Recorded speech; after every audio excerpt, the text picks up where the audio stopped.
Another one done. This is the Hobby Boss EZ8 M4A3 E8 in 1/48 scale. Surprisingly very detailed for the scale, and I hate to say it, but if you're planning on making any large scale dioramas, this is the scale you want to work in. Now, that being said, if your hands are as shaky as mine, and eyesight is as bad, this is about the smallest you want to go for scale when working on a model. The tiny parts are incredibly tiny. Very little room, I found, at least on this one, for any scratch building, although I did do a little. I found photographs that show that these back extensions were welded on and had clear welding marks on the in the photographs.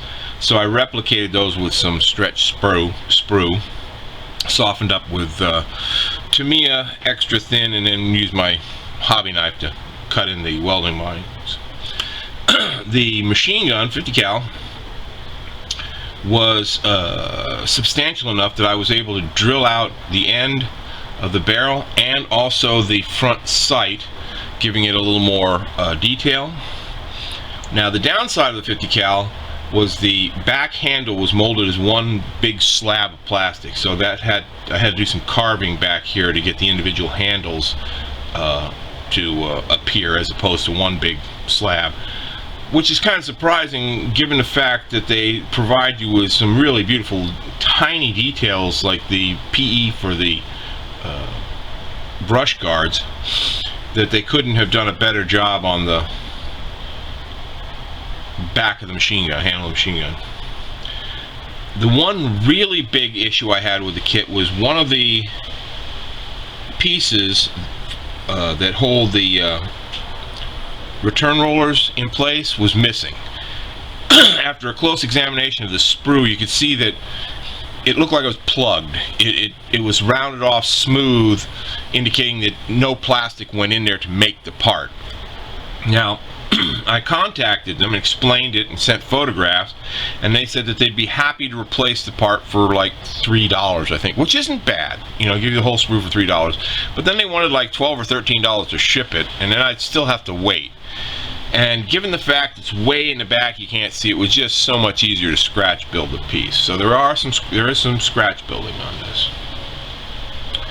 My overall impression of the end result is I like it. I mean, like I said, it's a Hobby Boss. It's a very well detailed kit.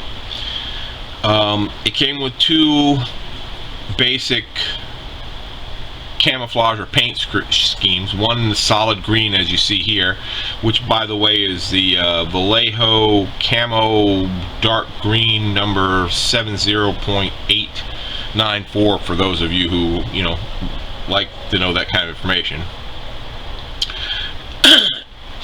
And I chose this particular design. I like the fact that it had the unit flag behind it and a little more well, actually, it was a little less painting. I'll be realistic. I was a little lazy. I didn't want to paint the whole front yellow, try to paint it yellow and then put the tiger stripes on it.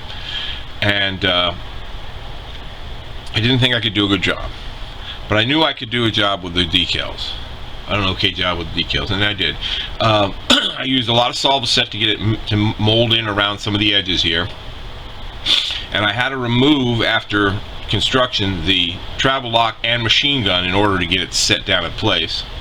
And I still also had to paint this edge up here to square it off, because when the decal melted down into place, it kind of pulled it over to the inside, giving it kind of a rounded bow edge to it. So I painted I matched the blue as best I could, and a little bit of white, and straightened this side of it out. The white, yellow, and blue on the travel lock are all hand painted on to match the emblem. The only other thing I did was I drilled out all the vision blocks on the commander's cupola, and I filled them in with Tamiya cement for clear part and window maker. They're still a little foggy because I just finished this up a little while ago, and it'll take a couple days for them to dry completely. I could have probably just left them open black and it would have looked acceptable, but I like the look of the glass in there, so I went ahead and filled them in. And that's about it, actually. I hope you enjoyed the look, and thanks for watching.